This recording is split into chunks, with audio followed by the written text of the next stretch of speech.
जब जब गुरु हमारे बीच में उपस्थित होता है तो हमें सद्ज्ञान मिलता है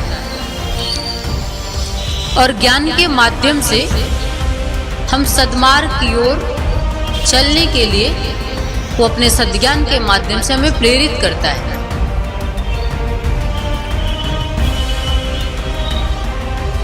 पर ये प्रेरणा आप तब ले पाओगे, उसकी जो चेतना है सदगुरु की, आप संपूर्णता के साथ उसे तब समझ पाओगे, आपके जीवन में वो उसका सद्ज्ञान तब उतर पाएगा जब आप पहले गुरु को समझ पाओगे। गुरु अति सूक्ष्म है, समझना बहुत मुश्किल भी है पर समझना बहुत सहज भी है। यदि प्रेम में उतरे समझना हम चाहें तो बहुत ही आसान तरीका है। गुरु की दिव्य चेतना आपके प्राण में जब तक नहीं उतरेगी, आपके प्राणों में गुरु जब तक स्थापित नहीं होगा, तब तक आपको उसकी चेतना का कोई लाभ नहीं मिलेगा। मैं जो बात कह रही हूं ये बहुत ही सूक्ष्म जगत की बात है। जब सुनेंगे तो शायद थोड़ा समझ पाएंगे और थोड़ा समझेंगे तो प्राणगत स्थितियों में वो उतर पाएंगे, और जब प्राणगत स्थितियों में जाएंगे तो जिस आत्मा और परमात्मा की बात कही जाती है, जो आपके लिए अभी सिर्फ एक शब्द मात्र है, सत्य बिल्कुल भी नहीं है, इसीलिए आप सत्य को इनकार भी कर जाते हो। मुझे वो सत्य उपलब्ध हुआ है, मैं उस ब्रह्म से मिलती हूँ, ये आपके लिए, आप सभी के लिए सत्य भी हो सकता है और मिथ्या भी। आप में से कुछ लोगों को ये स्वीकार भी हो सकता है कि हाँ मैं उस ब्रह्म से मिलती हूँ, पर बहुतायत ऐसे होंगे जो इनकार कर जाएंगे, क्योंकि वो दृष्टि अभी आपको नहीं मिली। आप जब तक नहीं पहुंचोगे तो मैं जो मिलती हूँ, जो एहसास करती हूँ, उस स्थिति में जब तक नहीं पहुंचोगे, आपके लिए ये मेरी स्थिति सत्य प्रतीत नहीं होगी, क्योंकि वो सत्य इतना सूक्ष्म है कि बिना उस तक पहुंचे उसे समझ पाना बहुत मुश्किल है। जन्म, जीवन और मृत्यु, सिर्फ यही है ना। जन्म होता है और आप जीवन, जिसे जीवन आप समझते हो, उस जन्म और मृत्यु के बीच की जो कड़ी है उसे ही हम जीवन कहते हैं, और इसी कड़ी में अभी आप सभी जी रहे हो। क्या जीवन सिर्फ यहीं तक सीमित है? जन्म हुआ, आप बड़े हुए, आपके कुछ संस्कार हुए, जैसे कि शिक्षा, दीक्षा, विवाह, ये सब एक संस्कार में है, और अंत में अंत्येष्टि हो जाती है, आपकी मृत्यु हो जाती है। जन्म, जीवन और अंत क्या होगा? मृत्यु हो जाएगी। इसी के बीच में ये जो जीवन मिला है, जन्म आपका जो हुआ है, कुछ आपके, सबसे पहले तो कहूंगी कि प्रभु की कृपा, जिसकी वजह से आपको मनुष्य जन्म मिला है, और कुछ आपके कर्म और भाव। जीव तो बहुत है इस जगत में, लेकिन आप ही मनुष्य क्यों?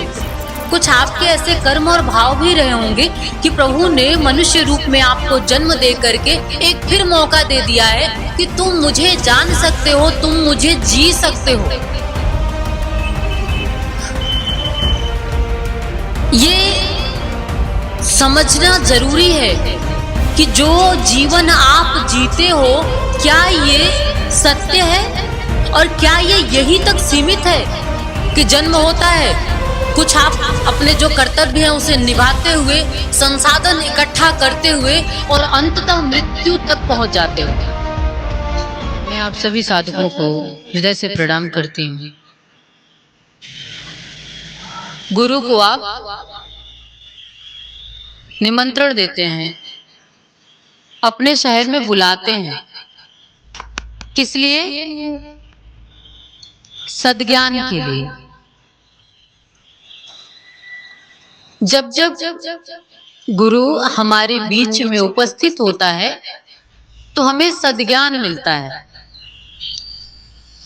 और ज्ञान के माध्यम से हम सद्मार्ग की ओर चलने के लिए वो अपने सद्ज्ञान के माध्यम से हमें प्रेरित करता है।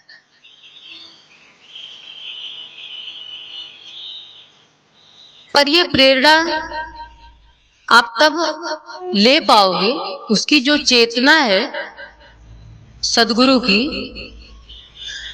आप संपूर्णता के साथ उसे तब समझ पाओगे, आपके जीवन में वो उसका सद्ज्ञान तब उतर पाएगा जब आप पहले गुरु को समझ पाओगे। गुरु अति सूक्ष्म है, समझना बहुत मुश्किल भी है, पर समझना बहुत सहज भी है। यदि प्रेम में उतरे समझना हम चाहें तो बहुत ही आसान तरीका है उसे समझने का, और उसे समझ करके जब तक उसे सुनोगे नहीं, समझोगे नहीं, तब तक उसकी चेतना तुम्हारे प्राण में नहीं उतरेगी।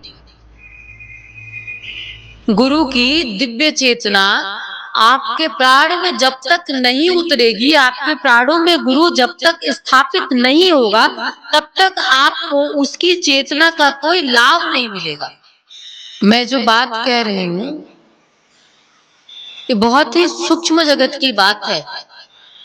जब सुनेंगे तो शायद थोड़ा समझ पाएंगे, और थोड़ा समझेंगे तो प्राणगत स्थितियों में उतर पाएंगे, और जब प्राणगत स्थितियों में जाएंगे तो जिस आत्मा और परमात्मा की बात कही जाती है, जो आपके लिए अभी सिर्फ एक शब्द मात्र है, सत्य बिल्कुल भी नहीं है, इसीलिए आप सत्य को इनकार भी कर जाते हो। मुझे वो सत्य उपलब्ध हुआ है, मैं उस ब्रह्म से मिलती हूँ, ये आपके लिए, आप सभी के लिए सत्य भी हो सकता है और मिथ्या भी। आप में से कुछ लोगों को ये स्वीकार भी हो सकता है कि हाँ मैं उस ब्रह्म से मिलती हूँ, पर बहुतायत ऐसे होंगे जो इनकार कर जाएंगे, क्योंकि वो दृष्टि अभी आपको नहीं मिली। आप जब तक नहीं पहुंचोगे तो मैं जो मिलती हूँ, जो एहसास करती हूँ, उस स्थिति में जब तक नहीं पहुंचोगे, आपके लिए ये मेरी स्थिति सत्य प्रतीत नहीं होगी, क्योंकि वो सत्य इतना सूक्ष्म है कि बिना उस तक पहुंचे उसे समझ पाना बहुत मुश्किल है। और मैं कह रही हूँ मुश्किल भी है, और वहीं पे एक पहलू बहुत आसान भी है, जो प्रेम के माध्यम से, सदगुरु के माध्यम से आप उसे सूक्ष्म को समझ करके आनंद में प्रतिष्ठित हो सकते हो। आप हर पल उसका अपने में संपूर्णता के साथ एहसास कर सकते हो। एहसास किस लिए जरूरी है? आनंद के लिए। जिसे आप जीवन समझते हैं, जन्म, जीवन और मृत्यु, सिर्फ यही है ना। जन्म होता है और आप जीवन, जिसे जीवन आप समझते हो, उस जन्म और मृत्यु के बीच की जो कड़ी है उसे ही हम जीवन कहते हैं, और इसी कड़ी में अभी आप सभी जी रहे हो। क्या जीवन सिर्फ यहीं तक सीमित है?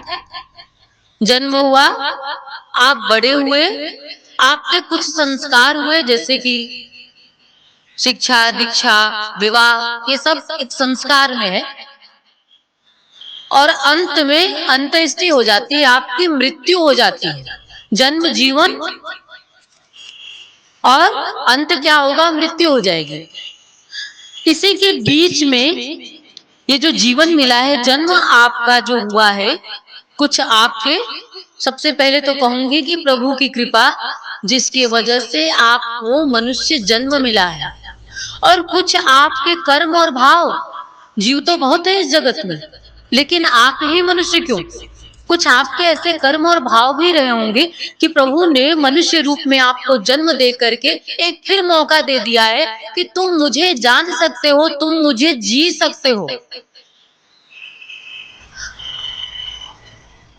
ये समझना जरूरी है कि जो जीवन आप जीते हो, क्या ये सत्य है? और क्या ये यही तक सीमित है कि जन्म होता है, कुछ आप अपने जो कर्तव्य है उसे निभाते हुए, संसाधन इकट्ठा करते हुए और अंततः मृत्यु तक पहुंच जाते हो। आपका सुबह से लेकर के रात तक जितने जन्म से, जब से जैसे थोड़े थोड़े बड़े होते हो, समझ जब से आपकी बढ़ती है तब से लेकर के और जब तक मृत्यु आ नहीं जाती है, सिर्फ एक ही काम आप करते हो, सिर्फ एक ही प्रयास आप करते हो, संसाधन इकट्ठा करने की। क्योंकि आप संसाधन से ही अपना सुख समझते हो, संसाधन में ही सोचते हो कि इसी में हमारा सुख निहित है, इसलिए आप उसी के लिए प्रयास करते रहते हो पूरी जिंदगी। लेकिन ये समझना भी जरूरी है, क्या इसके पार भी जीवन है? क्या इसके पार भी कुछ सत्य है जो आपकी आंखों से ओझल है? तो मेरे गुरु की कृपा से, मेरे प्रभु की कृपा से मैं इस चीज को समझ चुकी हूँ कि ये जो जीवन आप जीते हो, इसके पार भी एक दुनिया है जिसे आप आत्मा और परमात्मा की दुनिया कहते हो। वो भी सिर्फ आपके लिए है, उसे भी आपको जीना है। और जब तक आप उसे नहीं जियोगे तब तक जो जी रहे हो ये पूर्ण नहीं होगा। संसाधन से कब तक तृप्त हो पाओगे और संसाधन कब तक स्थायी रहेगा आपके जीवन में? जो कुछ भी इकट्ठा करते हो उसकी बात तो बहुत दूर की है, ये जो शरीर है ये भी संसाधन मात्र है और एक दिन छूट जाना है। तो फिर उन संसाधनों के पीछे क्या मरना कि जिससे उपयोग करने वाले हो यही छूट जाने वाला है। मैं ये नहीं कहती हूँ कि संसाधन इकट्ठा मत करो, पर संसाधन को साधन बना करके, साधन मात्र बना करके साध्य की ओर उन्मुख हो जाओ। और उन्मुख कौन करेगा? उन्मुख सिर्फ और सिर्फ आपका सदगुरु कर सकता है। ये जो बात मैं बोल रही हूँ आपके लिए बोल रही हूँ।